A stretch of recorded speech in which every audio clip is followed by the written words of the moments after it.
अंतर्राष्ट्रीय जैव विविधता दिवस पर आज शिमला में एक दिवसीय कार्यशाला का आयोजन किया गया। संयुक्त राष्ट्र का अंतर्राष्ट्रीय जैव विविधता दिवस प्रतिवर्ष 22 मई को दुनिया भर में जागरूकता बढ़ाने और जैविक विविधता के संरक्षण को बढ़ावा देने के लिए मनाया जाता है। शिमला में आयोजित कार्यक्रम में मुख्य सचिव प्रबोध सक्सेना व पद्मश्री नेकराम ने जैव विविधता पर विचार रखते हुए इसका संरक्षण को जरूरी बताया। मुख्य सचिव प्रबोध सक्सेना ने कहा कि सरकार के स्तर पर इसका महत्व लोग समझ नहीं पाए हैं। हमारे लिए सौभाग्य की बात है कि पद्मश्री नेकराम हमारे साथ हैं। उनसे आग्रह किया गया है कि वह मंडी तक सीमित न रहकर पूरे प्रदेश में आगे आकर लोगों को जागरूक करें।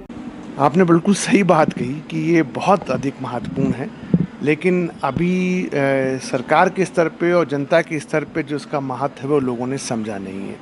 इसी संदर्भ में आज चर्चा हो रही थी और मेरा ये मानना है कि हमारे लिए सम्मान का विषय है कि हमारे ही प्रदेश के कृषक श्री नेकराम जी को पद्मश्री मिला है। तो मैं उनसे ये अनुरोध कर रहा था कि वो अपने आप को करसोग तक सीमित ना रखें और पूरे प्रदेश में जाएं, क्योंकि जो वो बात कहेंगे वो मेरे और किसी और के कहने से अधिक प्रभावशाली होगी। महत्वपूर्ण बात दो है। एक बात ये है कि हमको इसका संरक्षण करना है और दूसरी प्रकार हमें इस प्रकार से दोहन करना है कि हिमाचल के लोगों का लाभ हो, क्योंकि अभी सारा जो सामान है वो बाहर चला जाता है और मंडियों में बिकता है।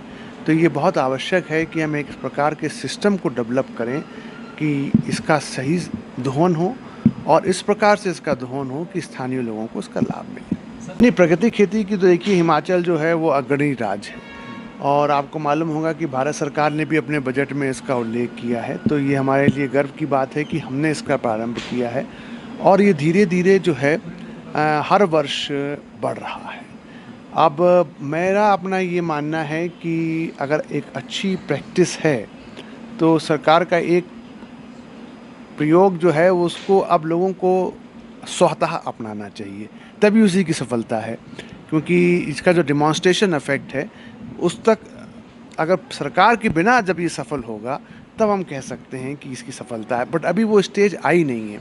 अभी इसको सरकार के सहयोग की और सहायता की कुछ समय तक और आवश्यक। वहीं इस मौके पर पद्मश्री नेकराम ने कहा कि वह पिछले 20 से 25 वर्षों से जैव विविधता के लिए अपने गांव व आसपास के क्षेत्रों में काम कर रहे हैं। जैव विविधता एक महत्वपूर्ण विषय है जो लगातार खत्म होती जा रही है। मिट्टी में विविधता काफी आवश्यक है।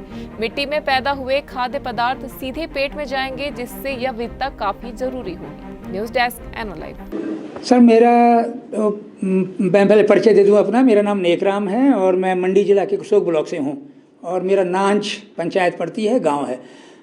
ये जो आज बायोडाइवर्सिटी बोर्ड की तरफ से यहाँ पर जो बायोडाइवर्सिटी बचाने के कार्यक्रम हो रहा है, जो हमारा जैव विविधता दिवस के उपलक्ष्य में, तो यहाँ जो ये सब कार्यक्रम चल रहा है, तो हम लोग तो पिछले कई वर्षों से इवन 20-25 सालों से अपने गाँव के अंदर और अपने ब्लॉक के अंदर ये सब कोशिशें कर रहे हैं, बहुत सारे ग्रुपों के साथ मिल करके। और ये बहुत ही महत्वपूर्ण विषय है कि हमारा जो बायोडाइवर्सिटी है ये एक एक करके ख़त्म होती जा रही है। हमारा डाइवर्सिटी फॉरेस्ट्री के अंदर ख़त्म हो रही है, हमारा डाइवर्सिटी हमारा एग्रीकल्चर के अंदर ख़त्म हो रही है, हमारा डाइवर्सिटी हमारा हॉर्टिकल्चर में ख़त्म होती जा रही है। और ये जो विविधता है इसका बहुत बड़ा महत्व है हमारा धरती के लिए, हमारा मिट्टी के लिए। और मिट्टी में जो भी चीज़ पैदा होएगी वो हमारे खाने में आएगी, जो खेत में उपजेगा वो हमारे पेट के लिए आएगा। तो जैसे जैसे हमारा जो मिट्टी रहेगी, हमारा भूमि रहेगी और उसमें अगर विविधता रहेगी तो उसमें कई तरह के तत्व विराजमान होंगे जो हमारे शरीर को चाहिए। जी।